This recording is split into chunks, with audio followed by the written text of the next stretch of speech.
Hi guys, welcome to the second episode about this old lady, 1914 Ford Model T Speedster. If you watched the first episode, you know that the car has been generously donated by John and Joanna. They had this car sitting in their garage for 51 years. And for the last few years, we've been talking a little bit with John about transferring the ownership to my name for $1. Thank you so much, John. Anyways, in the last episode, we went and we picked it up from where she was sitting for the last 51 years. And we brought her home.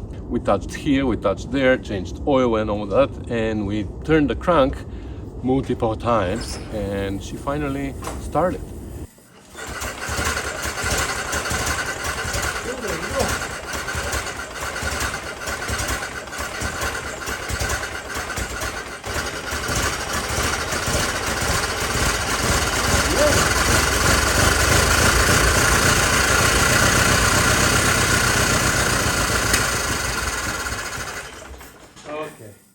But we couldn't keep her running because we don't have a gas tank. I need to clean the gas tank. It had an old fuel in it that became gunk.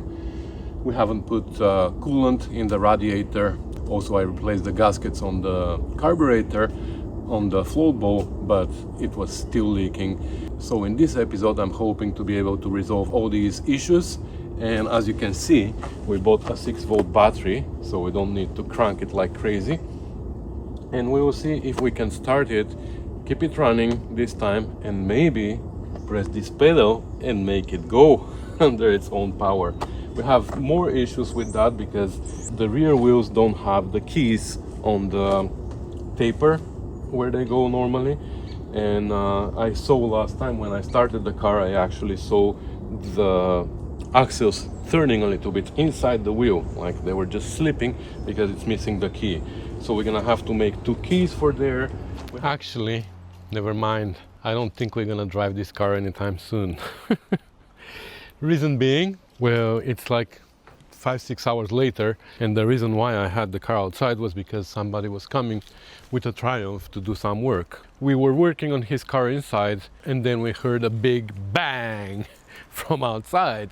And we come here, and sure enough, we blew a tire. Look at that.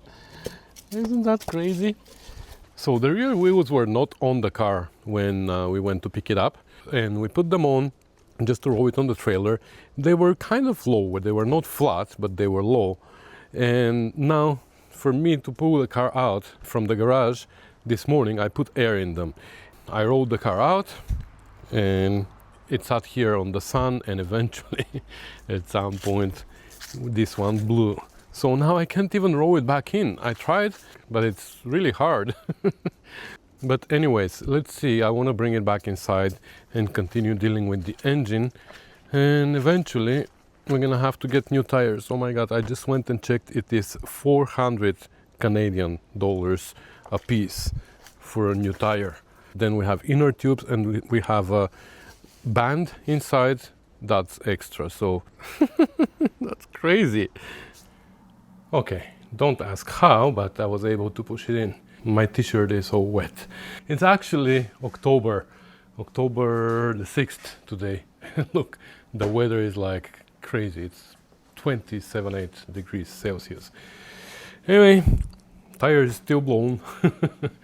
So we're gonna figure out what we're gonna do with the tires, but I wanna continue working on the engine and see if we can start it and keep it running, and then eventually make it at least move forward and backwards to see if she moves. I wanted to put her on my driveway and just do a driveway drive, but looks like we're not going anywhere with this tire. Ay, ay, ay. Anyway, first thing I want to do, even though I want to deal with the carburetor because we were putting fuel in it and it was leaking. I changed this gasket, but not very well, looks like. So I'm gonna have to take the carburetor out and do it on the bench properly. But before that, I think I'm gonna just rinse the gas tank a little bit. There's no rust inside, but there's black gunk because it had fuel in it when it was parked, and that dried out and turned into some gunk, some black gunk. So I put paint thinner. This entire jug, where did it go? That one over there. I poured it inside, so that's like 4 liters, I guess, something like that. And it's inside for 2 days now, and I'm flipping it every once in a while, but I think it's time to drain it. All right, so I washed it multiple times, got rid of lots of things like this, for example. Like that's what's inside right now, brown gummy stuff. So got rid of a lot of that, rinsed it like 5-6 times, and then I got more thinner and I poured like this much right now inside, and again I'm gonna turn it around every 5-10 minutes. I'm gonna splash it back and forth, and hopefully it's gonna dissolve whatever is inside. Then I'm gonna pour it out, I'm gonna put more, etc, etc. In the meantime, I'm gonna come and undo these 2 bolts on the carburetor here in the back. It's not attached, this is just a intake hot air from the exhaust. This line needs to be disconnected, and this the throttle needs to be okay. It's already disconnected.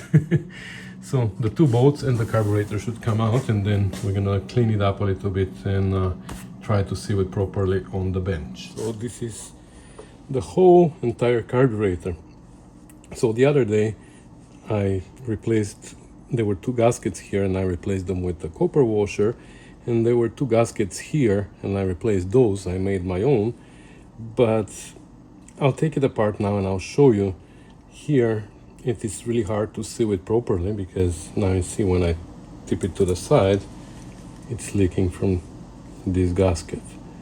You see it's not fitting properly there. So let's actually drain it. I don't know if this is gonna move now. Let's see if we can make it move.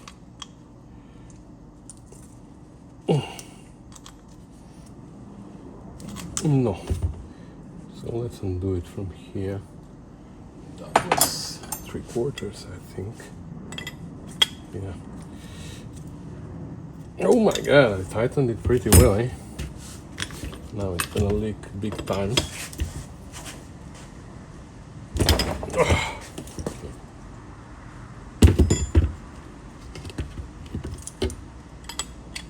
But there's still fuel inside, which tells me that the copper washer didn't leak.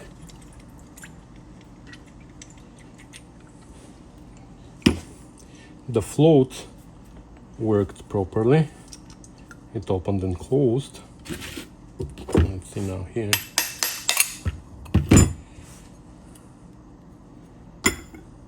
Yeah, you see, I didn't put the gasket properly here because it was upside down. I mean, the right side up, so it was really hard. Now that we have it apart, let's look at more parts inside. Looks like we're gonna have to make more gaskets.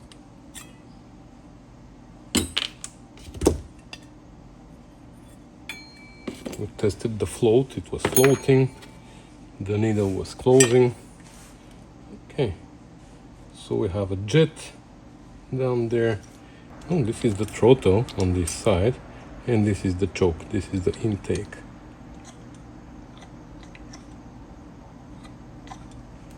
And that's how simple it is. And this is to shut down the fuel that comes in from here, that's the fuel delivery. So not many parts inside. Okay, looks like I'm gonna have to make better gaskets for here that fit. I'm gonna clean the shoulder a little bit. I'm gonna wire wheel it, I guess. Yeah, because you see here, that's also a problem. This touches here before this is tight here. So we're gonna have to bang this a little bit more, and then when we're tightening the valve underneath, which is also what's holding the bow up, we're not gonna over tighten it because we still want to have pressure here. Okay, yeah, actually you're right, this is not fuel shut off, this is mixture adjustment, and the rod that goes from here into the cabin is actually you can adjust your mixture lean or rich from here. Wow, I just noticed that there's a rod going all the way into the jet, so I'm assuming this is tapered at the end. Actually, let's take it apart. I think it's tapered and makes the opening of the jet bigger or smaller. Yep, that's what it is. Okay, so it is lefty richy, righty leany. The more you open it, the more fuel you allow to go out of the jet and the richer the mixture.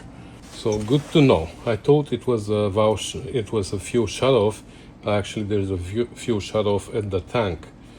Okay, so I'm gonna try to make gaskets for here now. Can I work with these somehow? Can I make these bigger?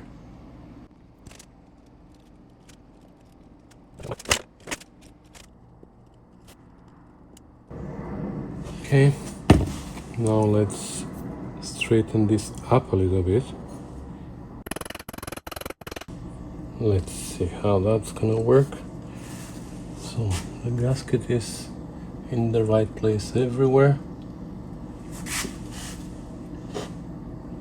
Yeah, and we still have just enough room here.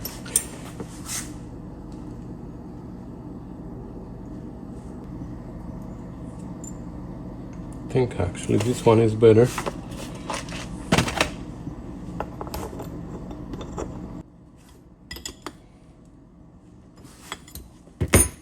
Well, I guess we shall see.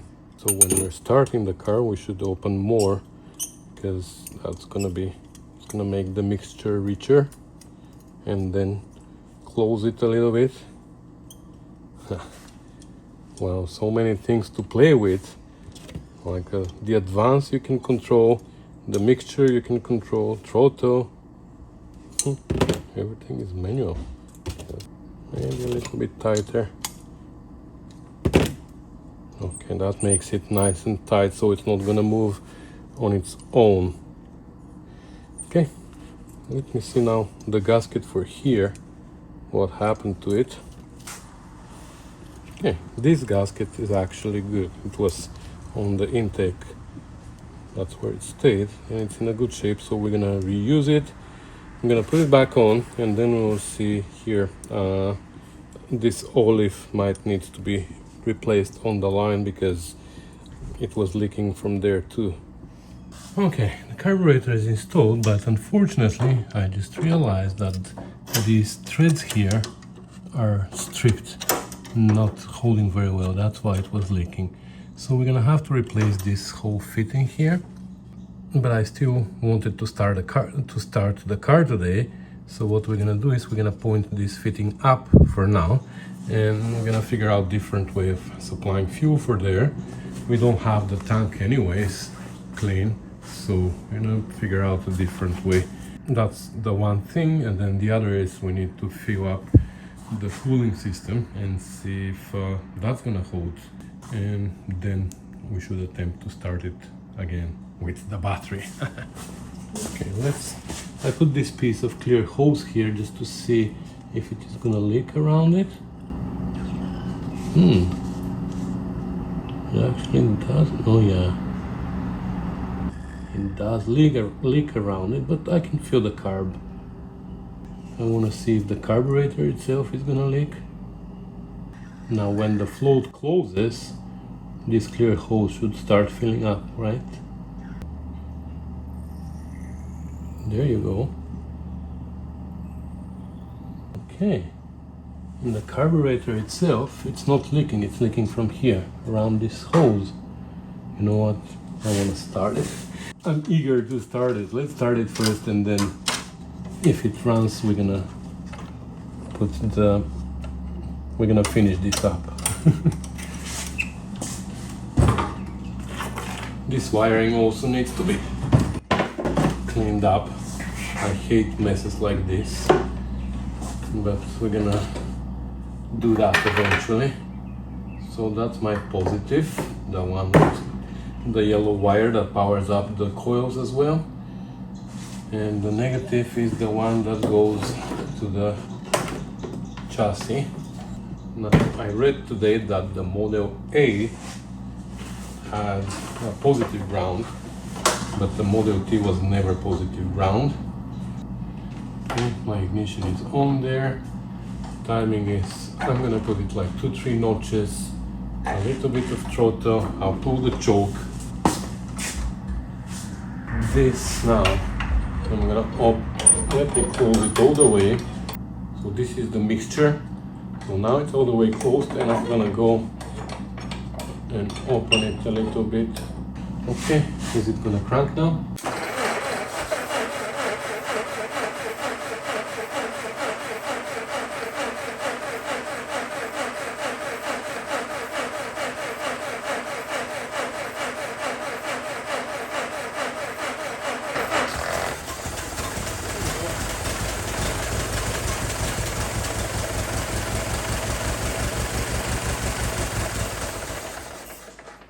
And then it dies.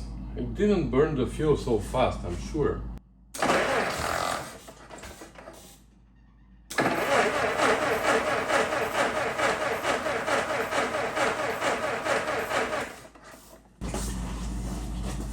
Why did it die?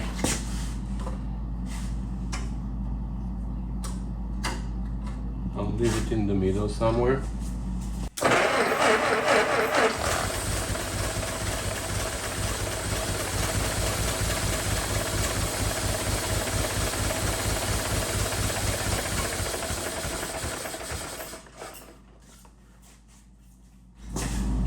Maybe it's too rich.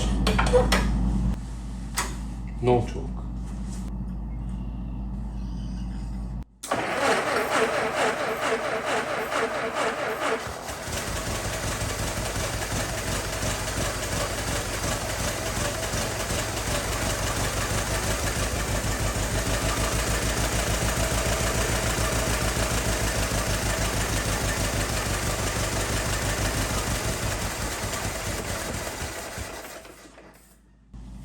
Is it possible that it's burning the fuel so fast? Maybe. Okay, anyway, let's add coolant and make something more solid for the fuel, and we're gonna go from there. Let's hope it's not gonna leak.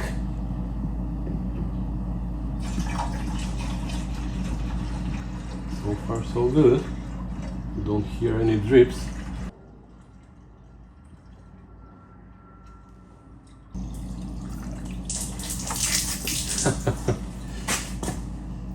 Oh, okay.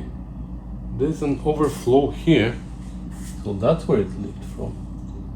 Okay, I thought it was one of the main hoses, but it's not. Good. So you see, this is the overflow. If it gets overfilled, it starts leaking from there. And leaks from that tube over there. Okay, that's good.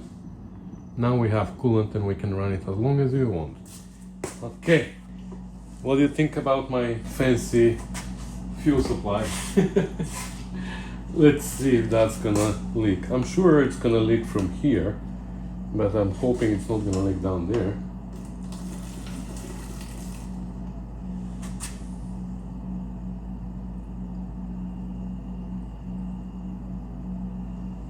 Okay.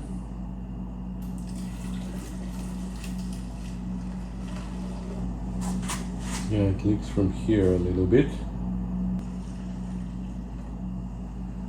Let's see if we can keep her running now. Yeah, it's dripping from here a little bit, but the carb is staying dry, which is good.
Now the clutch should be in the neutral position, but it's still trying to spin there. And there's no keys here on the axle, so that's why it's spinning inside on the bearing. That's fine. Oops. Okay. So it's leaking coolant, but it's leaking it from the little tube here, the overflow. You see down there at the bottom where it's dripping from. Other than that, it's pretty good. I don't know if this thermometer shows anything. Nothing. But anyway, I'm gonna start her again. I starved her for fuel. But you see, when we adjust the mixture with this, we are able to put it in somewhat good position. And she idles. That's great. The carburetor is not leaking at all. Fantastic. You know what? I'm gonna put the timing at it's retarded all the way. So I'm gonna try to start it with the crank now that it's warmed up. Actually, now this.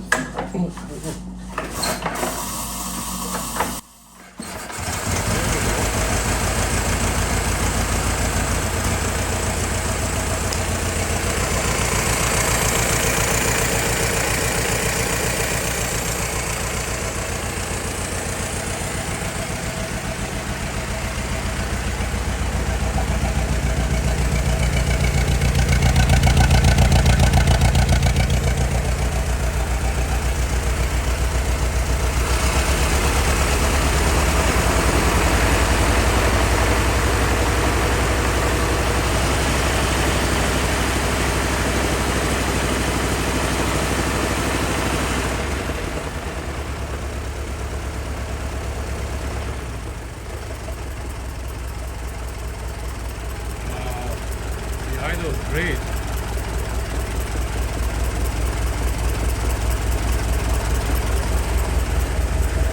Look at this idle.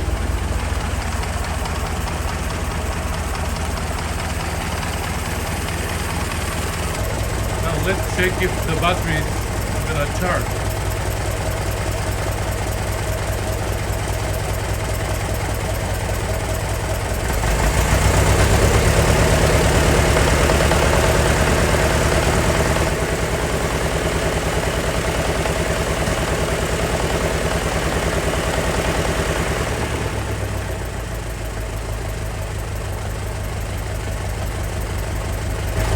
Then we switch to magneto.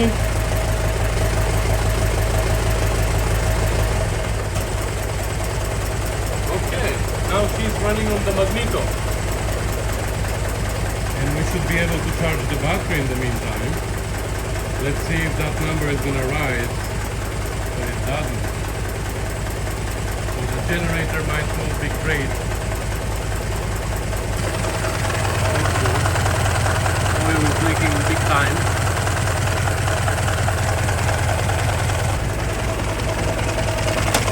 Now the starter motor is leaking. Okay. We'll have to figure this out. The kit is about 200.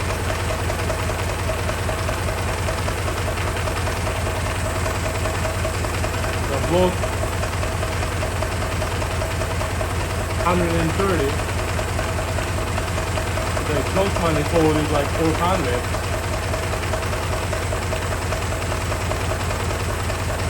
The radiator is 156. 180. That's good. Okay, so we fixed all the leaks on this side, that's perfect, but we have to figure out the oil.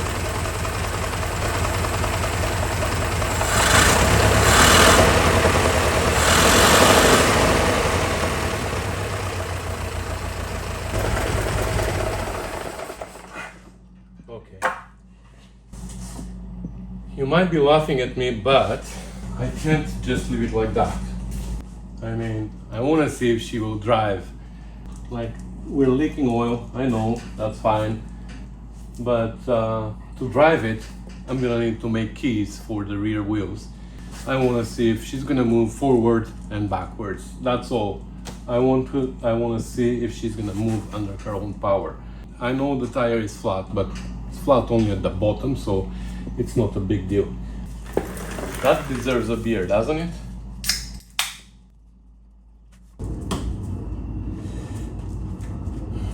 Coco, go away. Yes, I love you, but you have to move.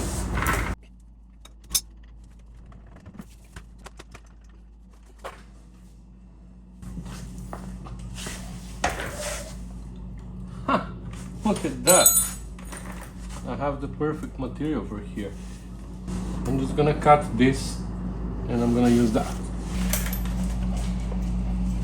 Please stay out of my way. Now we have to match the pinhole. Yeah. Okay.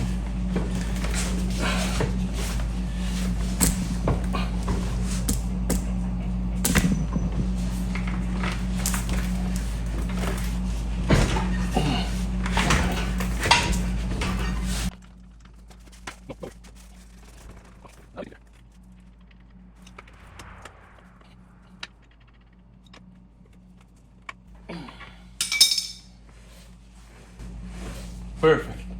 I'm gonna go do the same on the other side. And you know what's next, right? Okay, we have keys on both wheels now. We have both dogs here. We have Nick as the audience. And I think it's time for the first drive. The seat is super dirty, so we're not gonna use it. I'm just gonna sit on the battery. And the goal is to see if she's gonna move forward, then backwards, and that's it. I just have to remember how to drive it, but that's a different story. Yeah, that's not that bad. We can push pedals. Okay. You're gonna zap by the turn.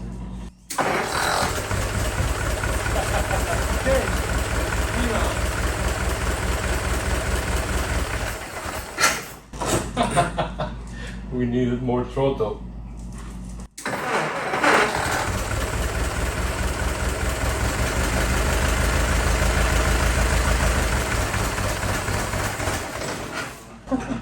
Yeah, we need more throttle, but she's gonna go too fast, so now we're gonna go in reverse.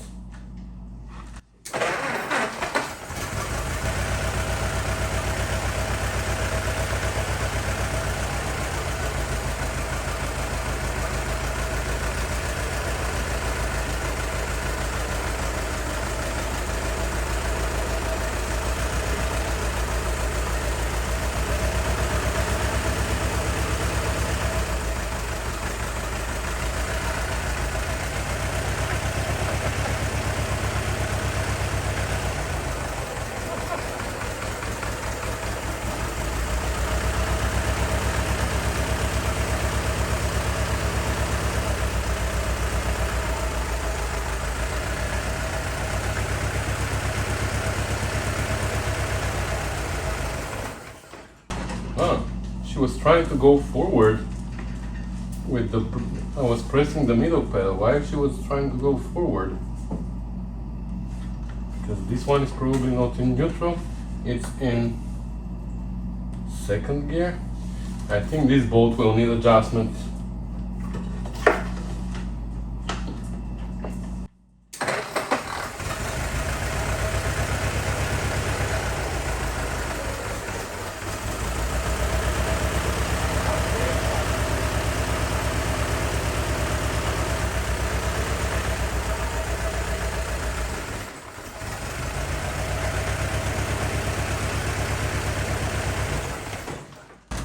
See, now This she's is going, slipping. This thing. I'm watching. it's spinning all over. I don't know. I just saw it at the end when you turn it off. It slipped. I don't know. I'll watch it now.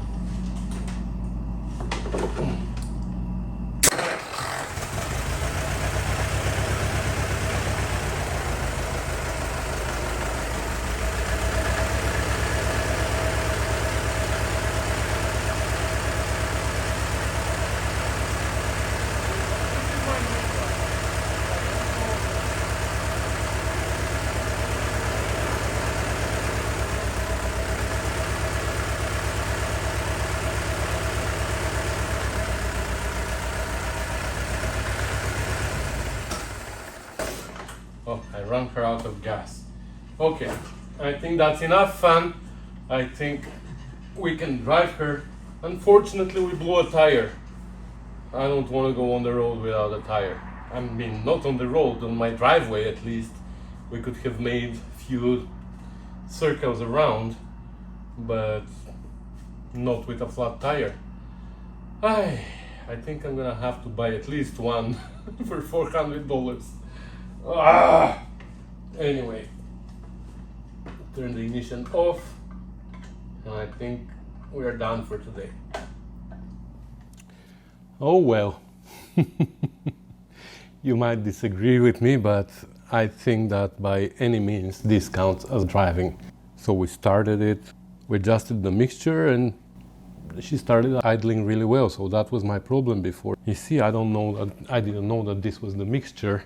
I thought this was a fuel shut-off valve. Anyway, she's driving. So now I just need to find, I think I'm gonna look around, or if any of you knows about one single tire. So this is a 30 by 3.5. The later Model Ts, I think 20 to 26, I don't remember, but the later ones with the spoke wheels, they are 21 inch.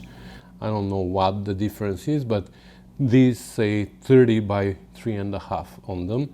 Many places in US have them for about 200 US a piece. Here in Canada, I can find them for 400 Canadian a piece. And to be honest, it's too much for me, because $1,600 plus inner tubes plus everything, it's about $2,000. And by the time I actually put it on the road, it's probably gonna need new tires because they're gonna be 10 years old. So no, I'm gonna try to find a used tire that I can use just as a roller until I'm working on other things on the car. Like, there's so much work that needs to be done before it can go on the road.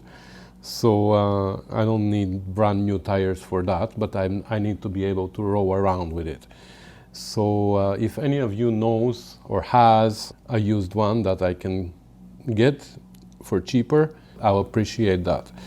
So the main projects now are, I'm gonna have to go through the entire suspension and see what needs lubrication and all that.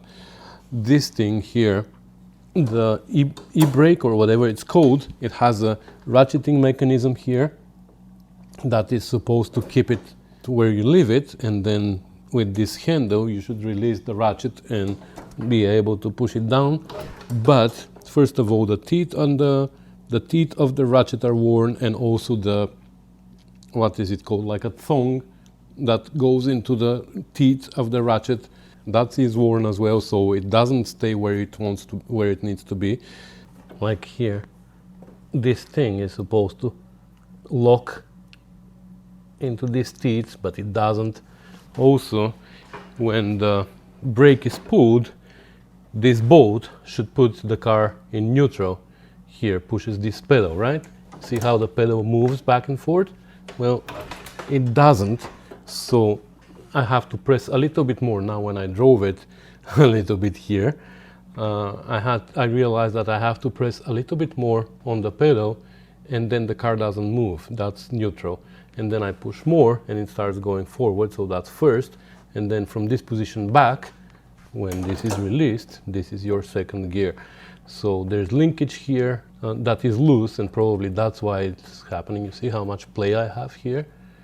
I think this is neutral, or maybe a little bit more. So I have to tighten this linkage here, see if the holes are ovaled on the pins, and etc. Adjust this bolt. So that's one of the jobs that I need to do. Another job is to find the oil leak from around the starter. Probably there's a gasket there or something, because that leak down there is by the starter. Another job is like the rear brakes. We need to buy new brake shoes and change them on both sides and make sure the rear brakes work. Even though when I pulled the lever now, it stopped. I never tested this brake. This is the band brake, but this one worked kind of, even though one of the shoes is broken. Another job is we need to make a key for here. I already know what the key looks like. I looked it up. I can buy a used one for $96. No thank you. I'll make my own. And I think that's it for the car to be drivable. And once we make it drive, kind of, we can pay attention to more details like the exhaust. You see this cable now is touching the exhaust here. So the exhaust is leaking from here. So we will see if we can weld it or what we can do there. Fix this wiring. I don't like it like that. Put this switch somewhere on the dash. See, that's important. See why the generator is not charging. And then last but not least, we need to upholster the seat and start mounting stuff properly. We still need to deal with the gas tank and the toolbox. I never showed you the toolbox. We have a toolbox that needs to go here behind the seat. And the rest is going to be cosmetic, but the most important is what I just mentioned. So there's going to be a lot more episodes about this car. I'm not promising anything. It might not be anytime soon, but at some point I want to really put it on the road. There's going to be a lot of brass polishing and maybe getting rid of some dings and dents on the headlights. I have to do a little bit more research and see if I can restore the acetylene system for the headlights to work, or I can just put LEDs inside and make it a little bit more modern. We will see about that. We can keep those housings and pretend that we have the acetylene lights, but just put a little LED on the back to glow. Horns and stuff we need to polish. But again, I'm jumping so far ahead of myself. First, we're gonna deal with everything mechanical so we can actually drive her. I'm so excited now. I wish I had a tire. If I had a tire, I was gonna go drive it right now in the dark. Anyway, that's gonna be everything for today, guys. Thank you so much for watching, commenting, subscribing, and sharing. Thanks a lot to John and Joanna who donated this car. I'm so grateful. And yeah, stay tuned for more episodes, and I'll see you in the next one. Bye.